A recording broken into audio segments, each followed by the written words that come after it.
విద్యుత్ కాంట్రాక్ట్ కార్మికుల 100 రోజుల సోషల్ మీడియా ఉద్యమం ముగిసింది. రాష్ట్ర వ్యాప్తంగా ప్రత్యక్ష పోరాటానికి సిద్ధమవుతున్నట్లు రాష్ట్ర వర్కింగ్ ప్రెసిడెంట్ సుధాకర్ తెలిపారు. ఎమ్మెల్యేలు, మంత్రులకు వినతి పత్రాలు సమర్పిస్తామన్నారు.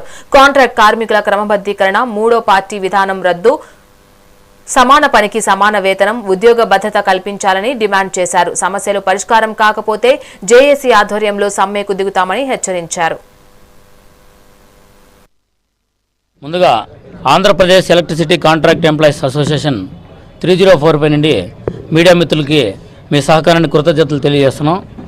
ఏదైతే రాష్ట్ర వ్యాప్తంగా సోషల్ మీడియా ఉద్యమాన్ని ప్రారంభించి ఉమ్మడి చిత్తూరు జిల్లాలో ప్రారంభించడం జరిగింది. 100 రోజులు అయిపోయిన కారణంగా ఈరోజు రాష్ట్ర కమిటీ ఒక నిర్ణయం తీసుకోవడం జరిగింది. ప్రతి ఎమ్మెల్యే గారు తలుపు తట్టాలి, మనం కూడా ప్రజాప్రతినిధులు తలుపు తట్టాలి, రేపటి నుంచి పిలుపునివ్వడం జరిగింది. విద్యుత్ కార్మికులందరూ కూడా రేపటి నుంచి ఎమ్మెల్యే గారి ఇంటి దగ్గరికి వెళ్ళి మన యొక్క రిప్రజెంటేషన్ ఇచ్చి గౌరవ నారా లోకేష్ గారు అదేవిధంగా పవన్ కళ్యాణ్ గారు ఇచ్చినటువంటి హామీని నెరవేర్చమని, వారికి ఈ విషయాన్ని గుర్తు చేయమని చెప్పేసి మీడియా ద్వారా మనం ఈ సందేశాన్ని ఇస్తున్నాం. రాష్ట్ర కమిటీగా మేము ఒకటే ప్రశ్నిస్తున్నాం, మీరు ఏదైతే హామీ ఇచ్చారో హామీని మాత్రమే నెరవేర్చమని అడుగుతున్నాం. మేము విద్యుత్ సంస్థలో 3 దశాబ్దాలుగా పనిచేస్తున్నాం. కనీసం రిటైర్డ్ అవుతున్నటువంటి 3 దశాబ్దాలుగా పనిచేస్తున్నటువంటి కార్మికులకు రిటైర్మెంట్ బెనిఫిట్ లేదు.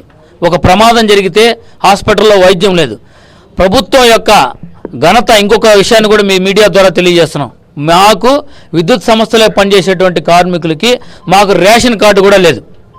దౌర్భాగ్యమైనటువంటి పరిస్థితి ఏంటంటే ఏమ్రా అంటే మీరు విద్యుత్ సంస్థలో పనిచేస్తున్నారు కాబట్టి మీకు రేషన్ కార్డు లేదంటారు.